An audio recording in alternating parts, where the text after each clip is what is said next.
नवनिर्वाचित लोकप्रतिनिधींच्या तत्परतेने प्रकाशनगरचा रस्ता प्रश्न मार्गी। प्रशासकीय रिक्ततेतही नगराध्यक्ष व नगरसेवकांचा पुढाकार, 6 महिन्यात डीपी रोड पूर्ण करण्याचे आश्वासन। खोपोली नगर परिषदेच्या नवनिर्वाचित लोकप्रतिनिधींनी पदभार स्वीकारताच जनहिताच्या प्रश्नांवर तातडीने निर्णय घेत आपल्या कार्यक्षमतेची चुणूक दाखवून दिली आहे। पंचायत समिती निवडणुकांमुळे आचारसंहिता लागू असल्याने आणि अनेक अधिकारी निवडणूक ड्युटीवर असल्यामुळे प्रशासनात रिक्ततेची स्थिती असतानाही प्रभाग क्रमांक 3 मधील प्रकाशनगर येथील रस्त्याचा दीर्घकालीन प्रश्न लोकप्रतिनिधींच्या पुढाकारामुळे मार्गी लागला आहे।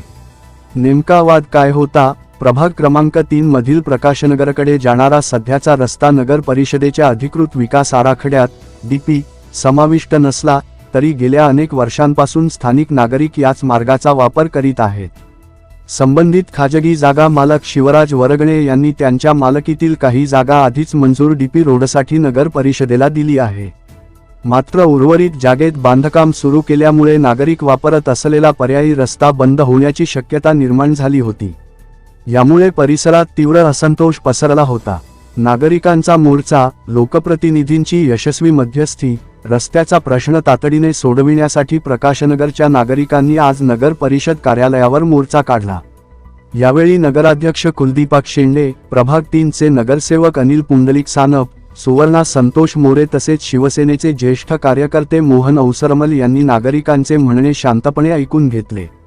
त्यानंतर जागा मालक शिवराज वरगणे यांना तातडीने चर्चेसाठी बोलाविण्यात आले।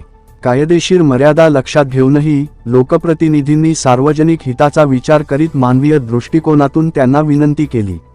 जोपर्यंत अधिकृत डीपी रोडचे काम पूर्ण होत नाही तोपर्यंत सध्या वापरात असलेला पर्यायी रस्ता नागरिकांसाठी खुला ठेवावा अशी मागणी करण्यात आली। 6 महिन्यांत डीपी रोड पूर्ण करण्याचे आश्वासन। लोकप्रतिनिधींच्या मध्यस्थीला सकारात्मक प्रतिसाद देत शिवराज वरगणे यांनी पर्यायी रस्ता तात्पुरता खुला ठेवण्यास सहमती दर्शवली। त्यानंतर नगराध्यक्ष कुलदीपक शेंडे व त्यांच्या सहकाऱ्यांनी प्रत्यक्ष घटनास्थळी पाहणी करून नागरिकांशी संवाद साधला। या चर्चेतून प्रकाशनगरकडे जाणारा 60 फुटी मंजूर डीपी रोड येत्या 6 महिन्यांत पूर्ण केला जाईल असे ठोस आश्वासन देण्यात आले। प्रशासकीय अडथळे, अधिकारी वर्गाची अनुपस्थिती आणि आचारसंहितेचा काळ असूनही नवनिर्वाचित लोकप्रतिनिधींनी दाखविलेल्या तत्परतेमुळे हा प्रश्न मार्गी लागल्याने प्रकाशनगरच्या नागरिकांनी समाधान व्यक्त केले आहे।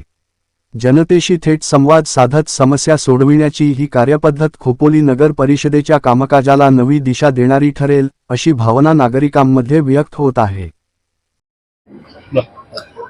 या ठिकाणी गावकऱ्यांच्या वतीने हे नवनिर्वाचित नगरसेवक यांचं मी सगळ्यांचं स्वागत करतो। यांनी या ठिकाणी प्रश्न आपला मार्गी लावलेला आहे। तसेच कुलदीपक भाऊ शेंडे यांचं सुद्धा मी त्या ठिकाणी आभार मानतो की यांनी या ठिकाणी येऊन गावकऱ्यांचा जो प्रश्न आहे तो सॉल्व्ह केलेला आहे आणि थोड्या दिवसामध्ये डीपीचं काम आणि आपला जो मधला रस्ता आहे तो त्वरित आपल्याला मिळून देणार आहे। त्यामुळे मी या सगळ्यांकडून गावकऱ्यांकडून त्यांचा मी आभार व्यक्त करतो। धन्यवाद।